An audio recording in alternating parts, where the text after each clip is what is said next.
Bom, na videoaula anterior a gente viu do porquê de se estudar a origem da vida na biologia, como foi a origem do sistema solar, como se deu a formação da Terra e como ela se tornou o que conhecemos hoje. Vimos que alguns cientistas, como Needham e Spallanzani, que através de diversos experimentos tentaram refutar ou proporcionar aceitação das teorias que eles acreditavam para toda a comunidade científica.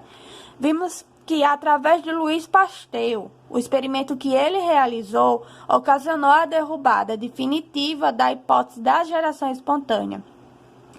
E com essas pesquisas sobre a geração espontânea levaram a novas tecnologias, como, por exemplo, o aperfeiçoamento do uso de um microscópio, que com Louis Pasteur se deu a descoberta ao fundo de como se era constituída a química de um álcool.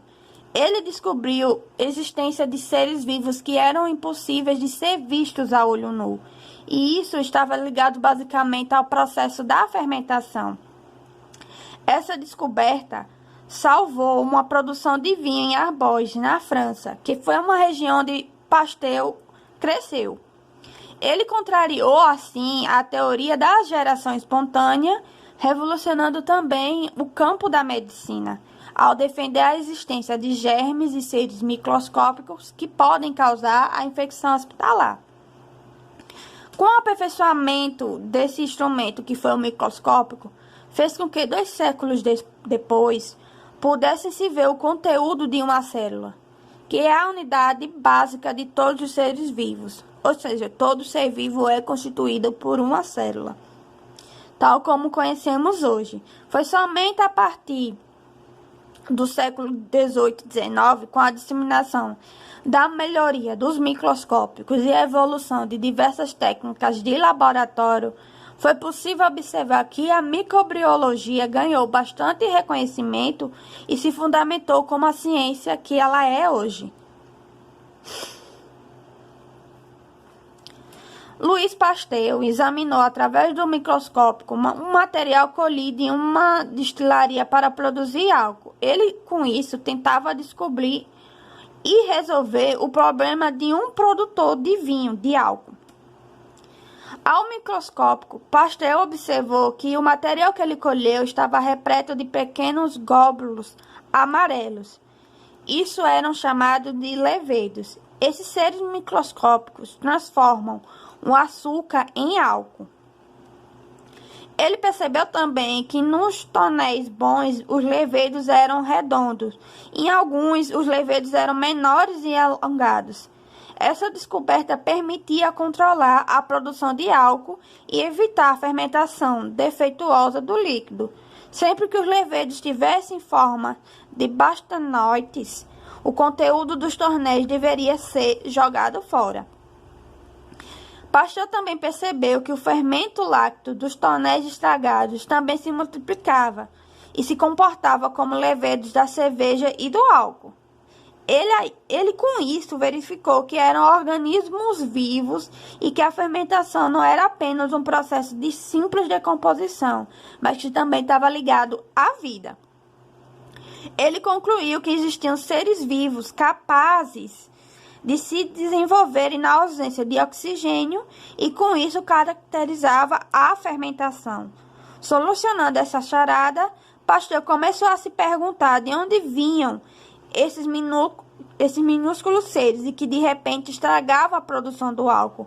Essa questão ainda estava relacionada com a origem da vida.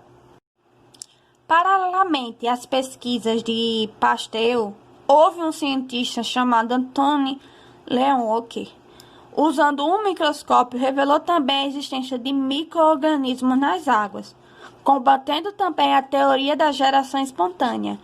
Ele acreditava que as sementes desses seres vivos ficavam suspensas no ar e de lá passando para os líquidos, onde encontravam um ambiente favorável para o seu crescimento. Pasteur concordava com a tese de Van Leeuwenhoek e comprovou experimentalmente, mostrando que no ar há germes na forma ativa e inativa, e nessa última forma denominada de esporos. Ele também mostrou que ao ferver um líquido, caso mantido ao abrigo das impurezas do ar, ele se mantém puro sem micróbios. Ele utilizou essas descobertas para salvar a produção de vinho nessa região onde ele cresceu, que foi Arbois. E após algumas tentativas frustradas, Pasteur percebeu que ao aquecer o vinho a uma temperatura de 60 graus, constatou que os micro-organismos nocivos que estragavam a bebida desapareciam sem prejudicar o vinho. Esse processo simples foi empregado depois para a conservação de outros produtos como leite e ficou conhecido como pasteurização. Ele também promoveu a teoria biológica da fermentação e combateu a teoria da geração espontânea. Foi através da descoberta de Pasteur que a gente pôde observar o processo da pasteurização, que é um processo térmico que tem o objetivo de eliminar os agentes patógenos que combatem alguns alimentos e líquidos.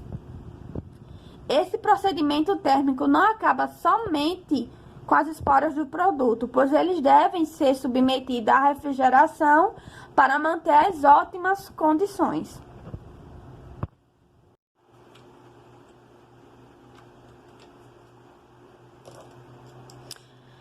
Ideias modernas sobre a origem da vida. A origem pré-biológica dos precursores da vida. Com a derrubada definitiva da teoria da geração espontânea e a consolidação da teoria da biogênese, que fala que todo ser vivo é originado através da reprodução dos mesmos, houve um aparecimento de uma nova questão. Se os seres vivos não provêm de uma matéria inanimada, mas apenas da reprodução de outros seres vivos, como surgiram então os primeiros seres vivos na Terra? De onde teriam vindo as possíveis moléculas orgânicas ou inorgânicas que originaram esses seres vivos? O que eu posso dizer para vocês é que ainda não há resposta definitiva para essas questões e que há diversas possibilidades que são estudadas por alguns cientistas. E uma dessa possibilidade vai ser embasada muito em uma descoberta que é considerada recente, que vão ser sobre as substâncias precursoras da vida. Essas substâncias teriam vindo do espaço sideral, trazida pelos cometas e asteroides ao se chocarem com a crosta terrestre. Há experiências, no entanto, que vai demonstrar que a combinação química dessas substâncias inorgânicas gasosas na forma gasosa estavam presentes na Terra primitiva, poderia ter originado algumas moléculas orgânicas. Uma primeira experiência na direção dessa teoria foi idealizada pelo químico Stanley Lord Miller e por alguns de seus estudantes. Ele estabeleceu as primeiras bases experimentais para a evolução molecular da origem da vida. Como foi que Miller estabeleceu essa base experimental? Ele construiu esse aparelhozinho aqui, que simulava as condições que eram supostas na Terra primitiva, que eram existentes na Terra primitiva. Esse simulador vai ser formado por alguns tubos e balões de vidro interligados, e ele colocou uma mistura dos gases que consideravam estar presentes na Terra primitiva, que são eles: o metano, CH4, a amônia, o NH3, o hidrogênio, H2 e o vapor de água. Esses gases eram que se diziam ser, na época, a constituição da atmosfera primitiva da Terra e de onde foi que a vida surgiu a partir daí. Essa mistura gasosa foi submetida a calor e a diversas descargas elétricas por alguns dias, que eram as condições da Terra antigamente, que ela tinha bastante elevação de temperatura e tinham bastante eventos catastróficos. Segundo Miller, essas deviam ser as condições atmosféricas no início da existência do nosso planeta. Esse simulador também havia um condensador, na qual a mistura desses gases após o choque de calor e após a descarga elétrica, ele poderia ser resfriado. Após os gases que eram considerados estar na atmosfera primitiva da Terra serem submetidos a ondas de calor e a fortes descargas elétricas, através desse condensador ele era resfriado. E a água que estava presente nessa mistura se condensava e escorria para a parte inferior do aparelho, onde se acumulava. Ele, com isso, simulava as chuvas e o acúmulo dessa água nos mares e nos lagos da Terra primitiva na época. E, por fim, havia um aquecedor que proporcionava que a água pudesse ferver e ela voltava a se transformar em um vapor, simulando assim a evaporação da água para a superfície quentíssima da então jovem Terra. E após ele deixar o simulador funcionando por cerca de 5 a 7 dias, ele realizou novamente testes químicos no líquido avermelhado que ele observava que se acumulava na parte inferior do aparelho e encontrou diversas substâncias ausentes no início do experimento, que ele não tinha colocado na mistura de gases. Ele então identificou que essas substâncias eram aminoácidos como a alamina e glicina, e além de outras substâncias orgânicas mais simples. Esse experimento tem hoje um significado bastante importante e histórico, pois a partir desses novos dados sugeriram que a composição atmosférica da Terra primitiva era diferente da que se acreditava até então.